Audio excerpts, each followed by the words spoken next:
The electric two-wheeler market in India is no longer the niche fledgling it once was, with more than 1.5 million units sold in the last financial year. While up until now, the market is predominantly dominated by electric scooter startups, more and more legacy players are throwing their hat into the ring. And the latest one is Suzuki with its brand new e-Access.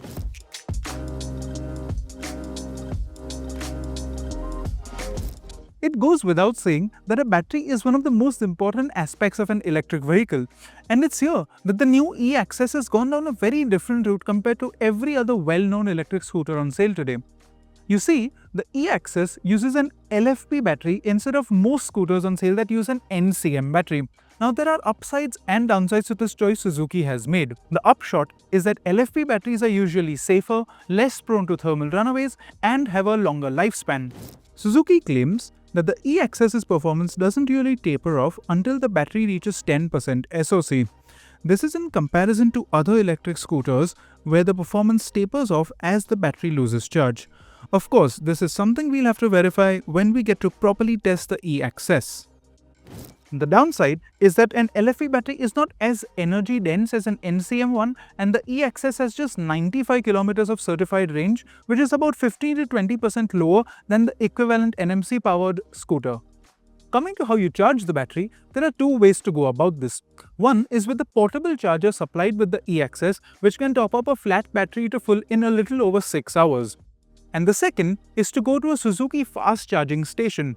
The company tells us it is in the process of setting up these fast charging stations at all of its outlets across the country, and that should happen this year itself. As for the charging time, a fast charger will top up the e-Access's flat battery to full in a little over 2 hours. Apart from the battery chemistry, another area where Suzuki has broken out of the mold is in the e-Access's design. This is sure to be a distinctive thing out on the road with its duck-billed nose, reminding me of the TVS Scooty models. Design is a rather subjective thing, so we'll let you make your own mind up in that regard.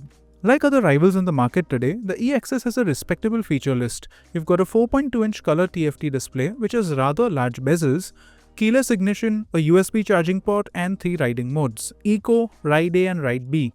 But before we move on, one thoughtful feature I'd like to call out is that the e-Access's seat stays in place once you open it, which is helpful when you've got your hands full.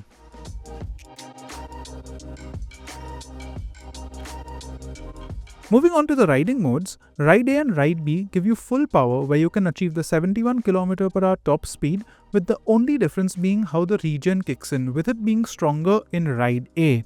Eco tempers down the power, limiting your top speed to a still very usable 55 kph and gives you maximum regenerative braking. While the modes themselves work well, cycling through them is not a straightforward process. Essentially, you can switch from Eco to either Ride A or Ride B on the move, but you can't move from Ride A to Ride B and vice versa. Before you set off, you must program what ride mode you'd like to switch to from Eco, and if you want to change that, you'll need to come to a halt once again. Suzuki says they've done this so that riders don't get caught off guard with the differing regenerative braking settings.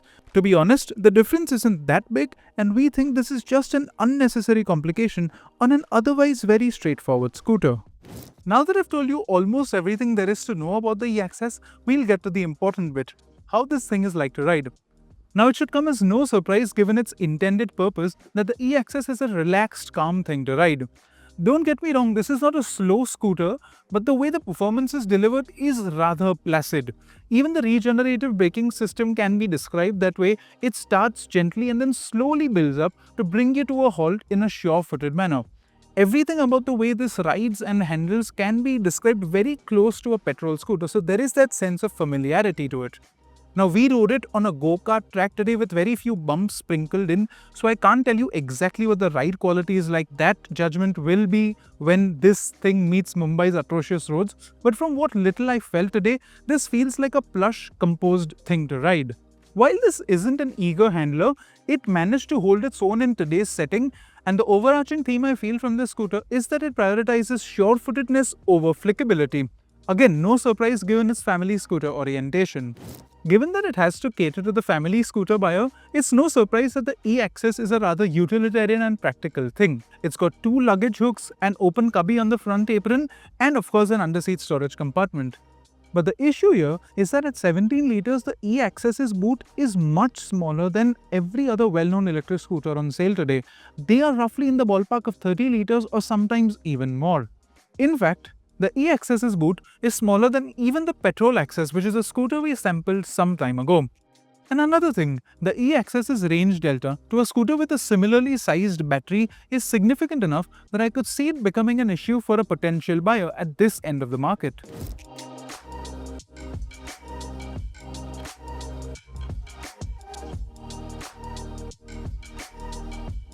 Summing up the e-Access reminds me of a funny discussion we once had in office.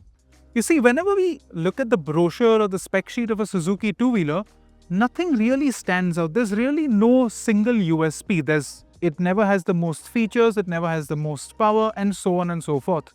But the thing is, every Suzuki two-wheeler is more than the sum of its part, and it's the same thing with the e-Access. It doesn't have the most range, it doesn't have the most performance, but everything just works. And add to that the e-Access comes with Suzuki's steadfast reputation for building solidly engineered products that are known to last a long time. That means the e-Access has all of its basics covered. Which now brings me to the pricing. As of recording this video, Suzuki India hasn't shared the prices of the e-Access with us, nor given us any indications as to where it will slot in. That being said, Suzuki traditionally has had good pricing when it comes to the petrol Access, its bread and butter model. And if the e-Access finds itself reasonably priced, say around the Rs 1.2 lakh mark ex-showroom, then this could be a serious contender from an established Japanese brand in the class.